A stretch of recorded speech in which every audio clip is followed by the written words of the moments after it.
Welcome to RoxTalks. My name is Roxanne Wilson, and this episode is brought to you by the Instagram Stories 5-Day Challenge. If you are looking at Instagram Stories and you're thinking, what should I do? How should I do it? How'd they get it to look like that? I am overwhelmed. I can't handle it. Guess what? I've got the program for you. It's starting on Monday, June 3rd, and it's completely free. I'm going to give you all my tips, tricks, and hacks so that you can really master Instagram Stories and get more followers, more engagement, and more business. If you'd like to join, please just go to roxannewilson.com/IG Story Challenge. We'll see you there. I am so excited to bring to you Megan Sumrell today on the podcast. I met Megan through a network marketing company, but what I think is so interesting about her and why she is so now is that she went from working and having a great job in the tech nerdy math industry, realizing it wasn't her passion and listening to that voice inside of her and going out there and doing some amazing entrepreneurial things.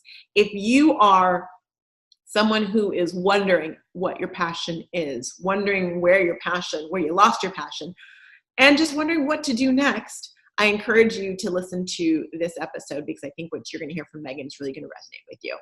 This is part of our continuance of our conversation on finding your passion. And I'm so glad you get to listen to Megan. So let's check her out. Welcome to RoxTalks. My name is Roxanne Wilson. It's a pleasure to be with you here today. If you're watching on YouTube, hello. If you're listening on wherever you listen to podcasts, it's fantastic to have you here as well too. Now, last week we talked about passion, and I'm very excited to have someone who I kind of girl crush on, to be honest. Her name is Megan Sumrell because we met in the direct network marketing realm of life, and I've just been way impressed with her for a long time. But I wanted you to meet her, learn about all the things she's been doing, and to see her journey. Megan, it's good to have you on today. Thank you so much for being here. Thank you. I'm the one with the girl crush. So. Old girl crush society. I like it.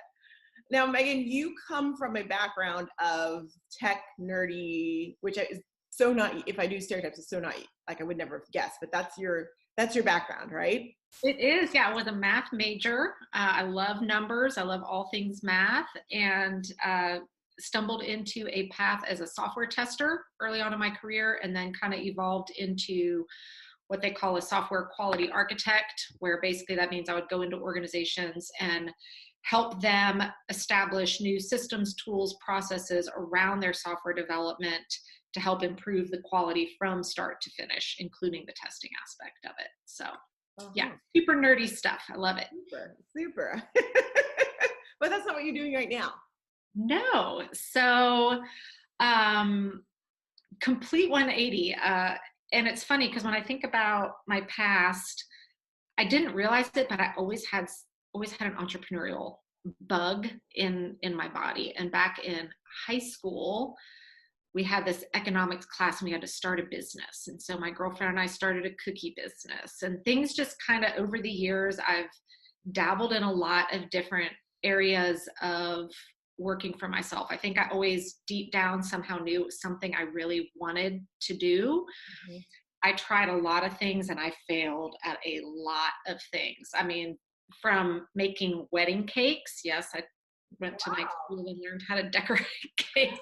Not know that one. To teaching watercolor stamp classes for card making, to homemade dog treats that I sold at the flea market.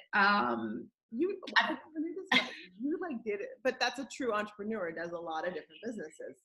Yeah, and nothing stuck, nothing worked well. And I think a lot of it was because I wasn't super passionate about any of them enough to really dig in and do the work of being an entrepreneur. So fast forward to, I guess, about 5 years ago, maybe, I was introduced to a network marketing company. Thought, yeah, I tried that before, and that was also a colossal failure. But I was at an interesting point in my life. I was, still working full time, and my daughter was 3, and trying to juggle the work mom balance, and I was failing miserably at that. But it was hard because I felt like I was supposed to feel better than I did.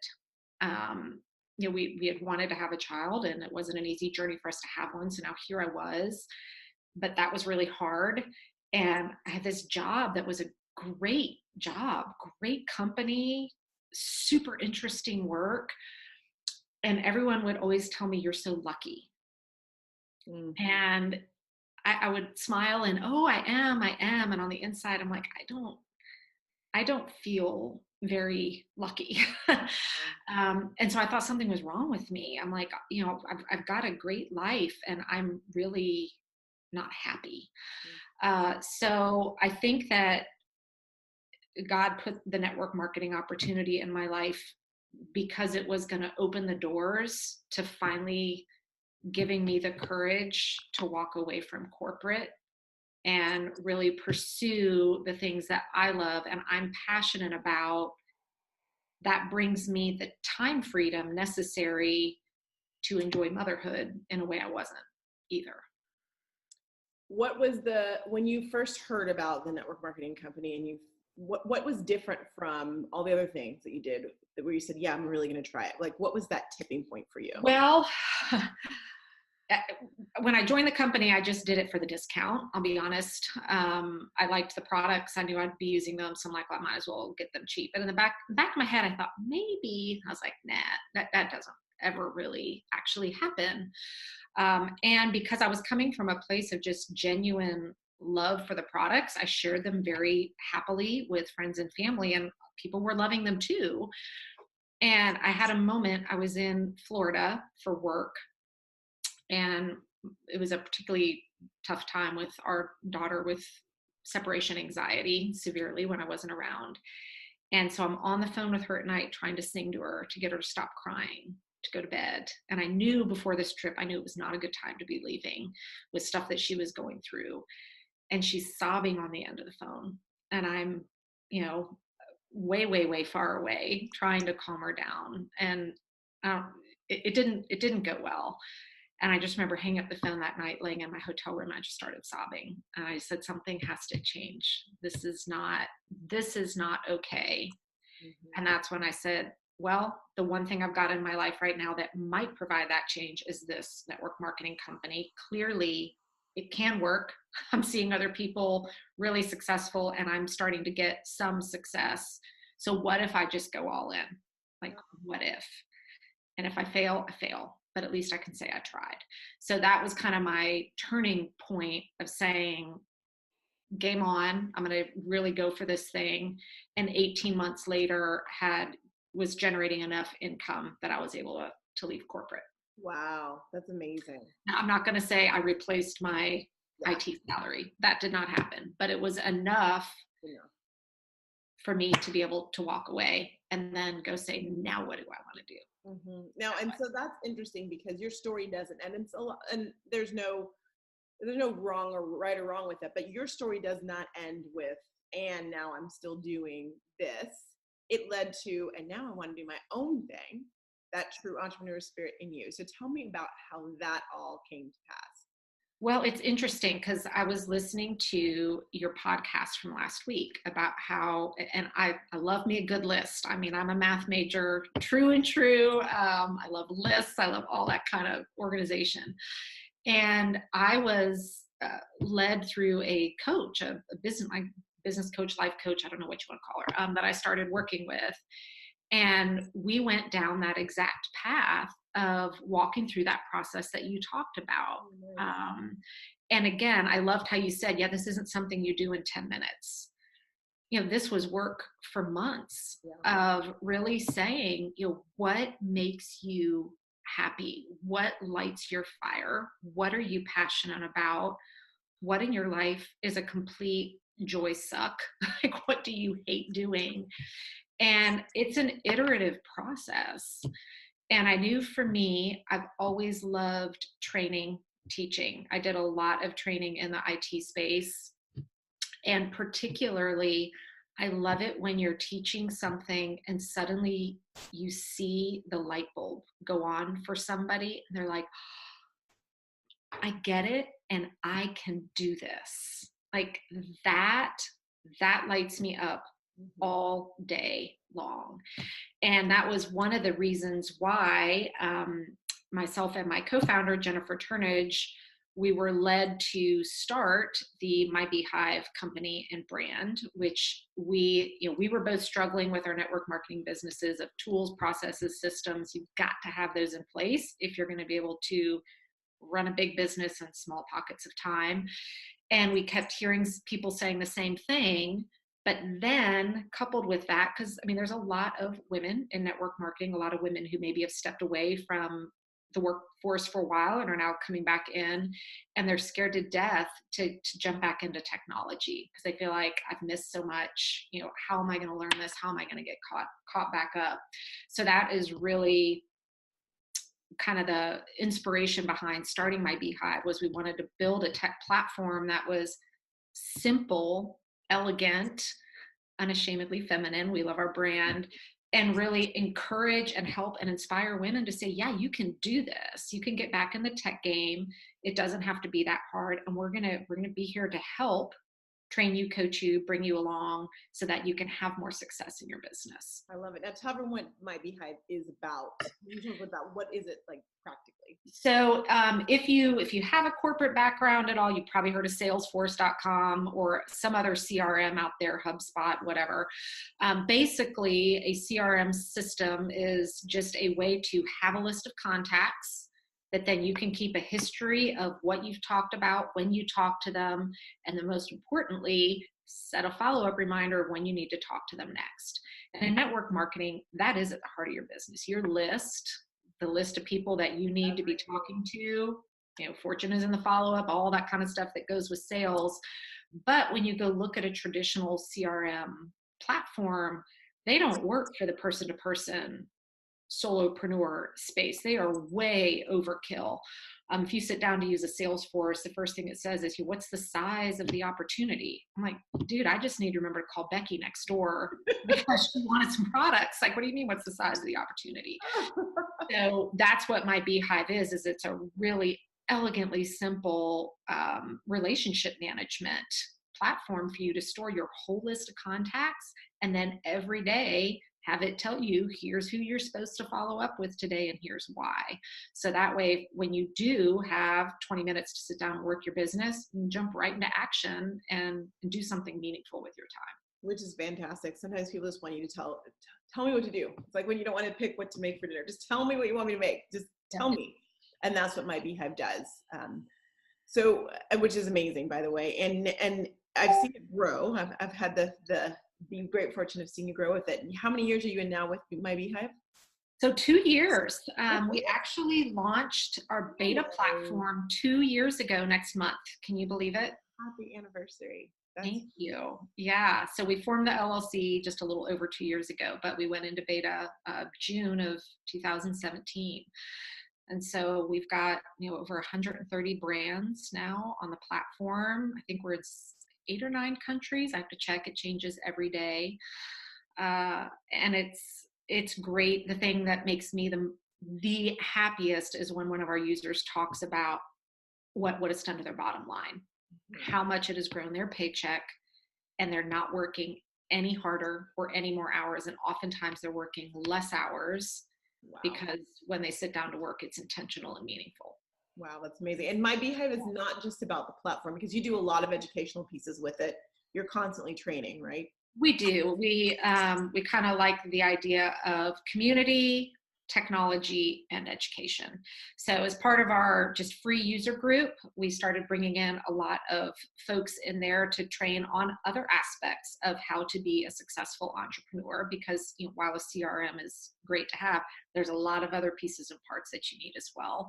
And we have a couple great training courses out there, platforms, one that really is an in-depth, both using My Beehive and just skills that you need to be good in network marketing. We also have a great training course on LinkedIn for network marketers. It's a super streamlined, self-paced. It's about 45 minutes total, but it gives you actual scripts, tools. How do you find the right people to connect with? What should that connection look like, and how to kind of leverage that platform to help you grow your network marketing business as well. That's wonderful. We'll have all links, by the way, and just sidebar. I'll have all the links on the show notes so people can get these because it's amazing. Awesome. So you do, like I said, you do all of the things, which is like the hashtag now, all of the things, but you do all of the things. What do you find most rewarding about being an entrepreneur?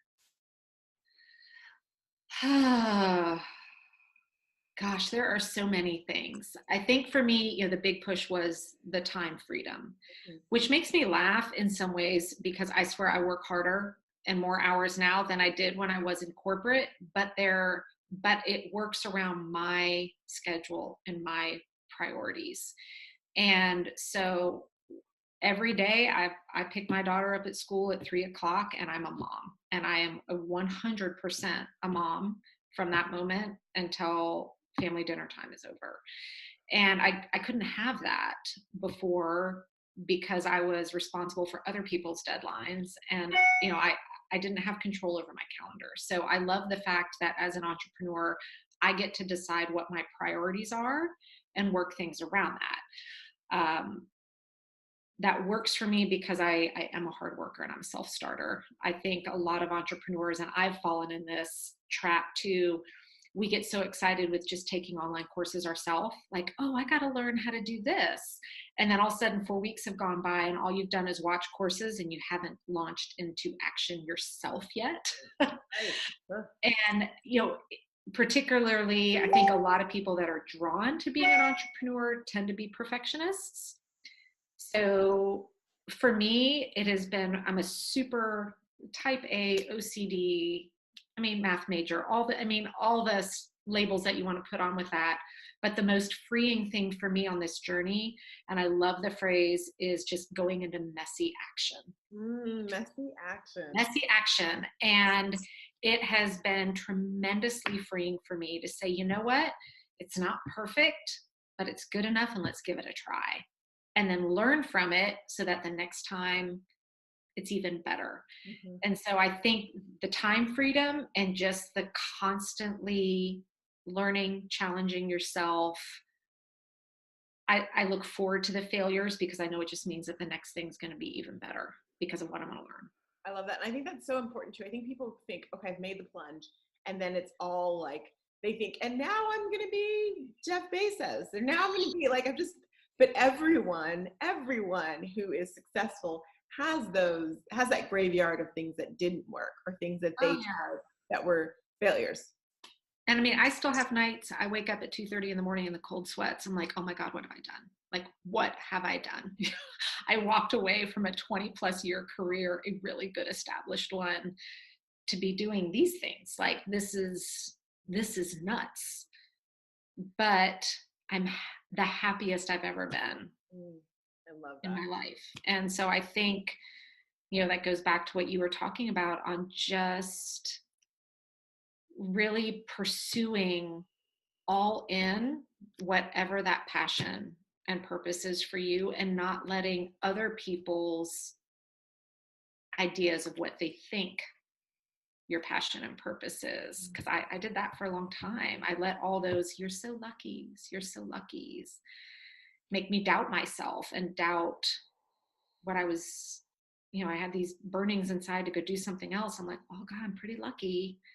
Yeah, I guess I better just be happy here. And I wasn't.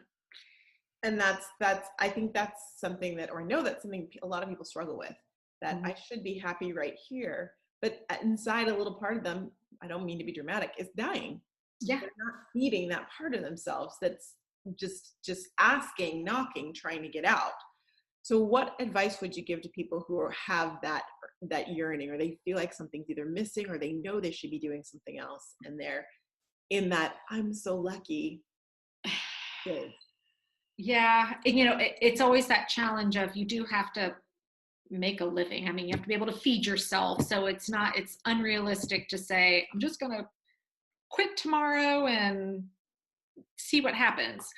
I am a huge believer in the power of manifestation.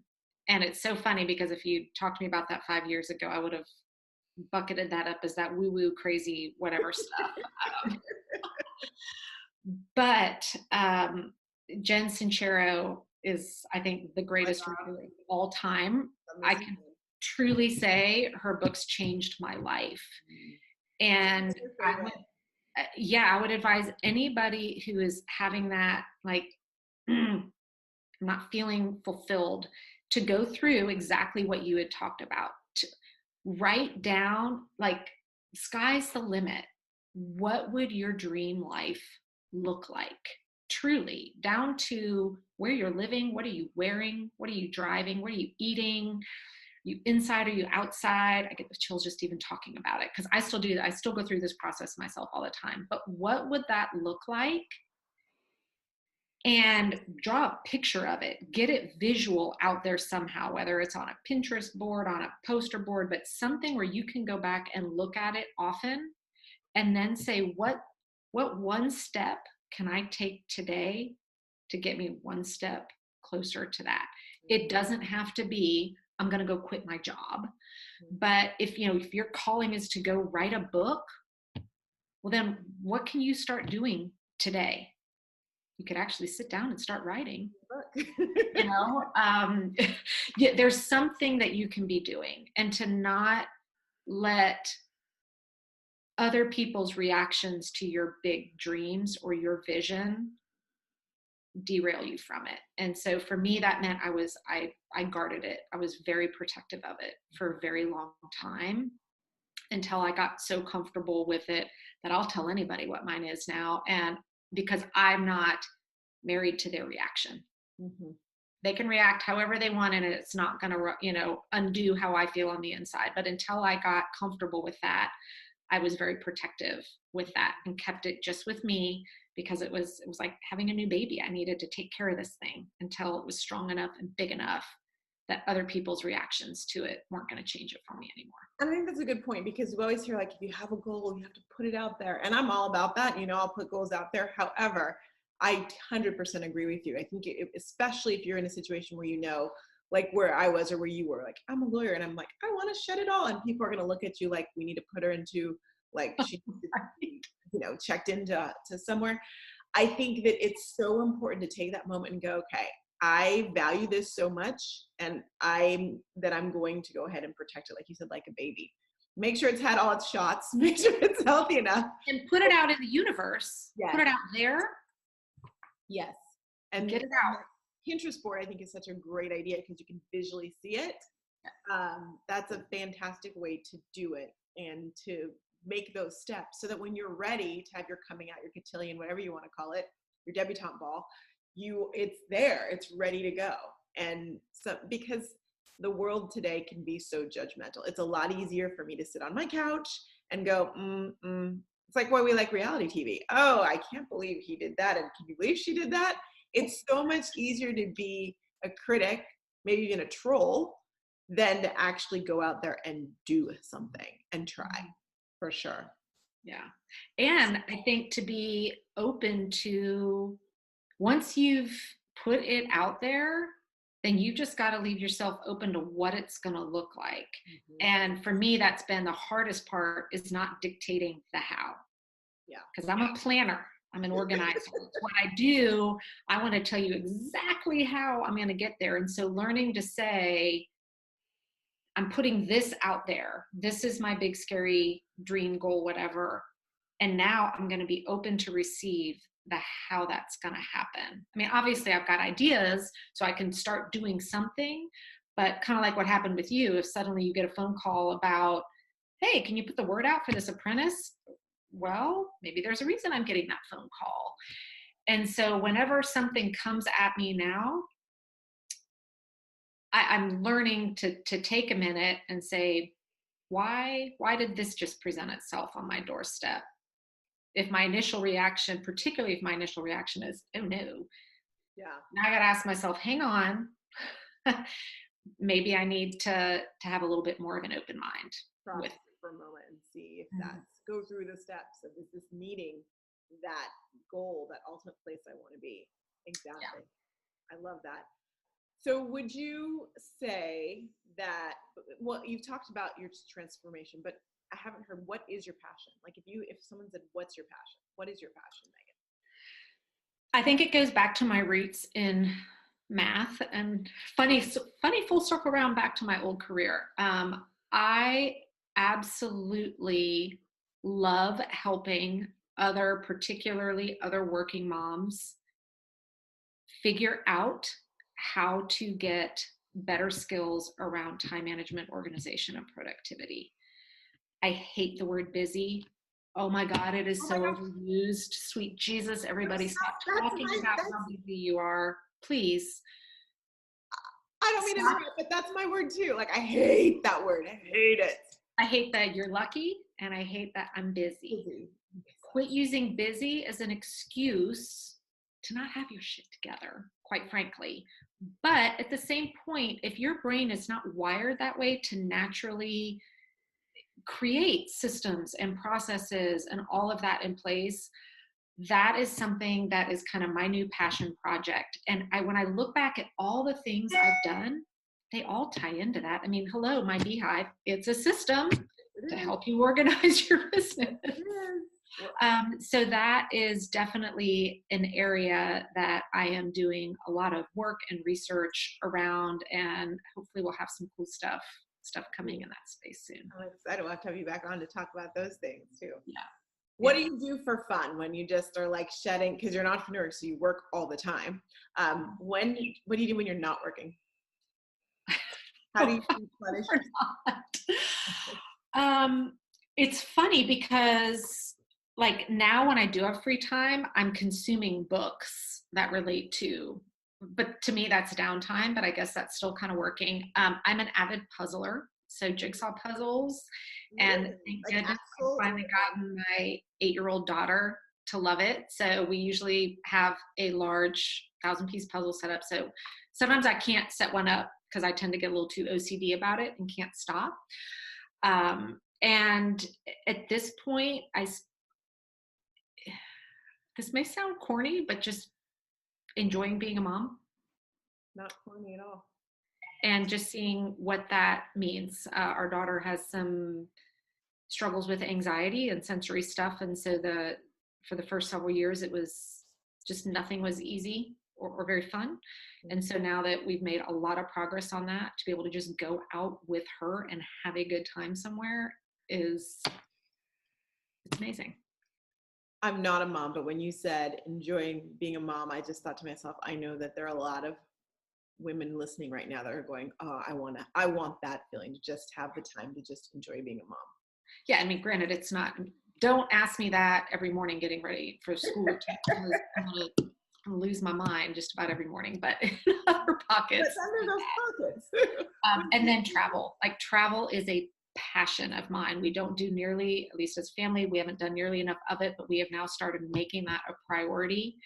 And that is part of my big dream is the amount of travel that I want to do. Mm-hmm. I love, and with your business the way it is, you can get there. Mm-hmm. You can travel more. That's the plan. Yes. I recognize the fact that leaving the 9 to 5 is not for everyone. Some people, that's their jam. That's what they love. But I would encourage, and I think listening to your story, it's further encouragement for people. If for some reason it's just not feeling right, we're in the 21st century. There are other ways to make income. There's other ways to feed that passion than the 9 to 5 if it's not feeding you. And I'm glad that we live in a society now where you can leave. I mean, when I left, it wasn't as like acceptable, but it's a lot more acceptable now where people can go and try different things and figure out what's going to work for them because of technology and all of that. And I think you can try it like I did while still having your 9 to 5 to help you figure out, I like that, but I don't like that. There are a million things available. So many things. Yeah. What other advice would you give to someone who's trying to make that decision? There will never be a good time. Ever. And so if you're waiting for the right time or the good time, or for you to have enough of this or have saved enough of that or be living in the right place, it ain't ever going to happen. You need to make it the right time for yourself, because there never, ever will be. Just do it. You just got to do it. Ooh, that's so good. So good. And so true. You just have to do it. Yeah. And it's scary. It is so scary. And yet it is so exhilaratingly awesome at the same time. I love that. Megan, thank you so much. Thank you. At megansumrell.com. Yes? Is that the best place to find you? I will put all of the information about how you can find Megan, how you can find my Beehive, her LinkedIn course, and just her in general. It's at roxannewilson.com/RT43. I'm 43. All right. 43. I think you're 43. We'll figure it out. Such a pleasure to have you on. Need to have you back on very soon, please. And if you're listening and you are watching, I would love for you to screenshot it. Please go ahead and tag myself and Megan Sumrell, which is Megan. I'm going to do that right now on Instagram, and put us on your IG story. We'd love to then put you on our story. And if you haven't rated or followed or subscribed and all those things, please go and do this wherever you listen to the podcast. Thanks so much. We'll have another episode next week, and I'll talk to you later.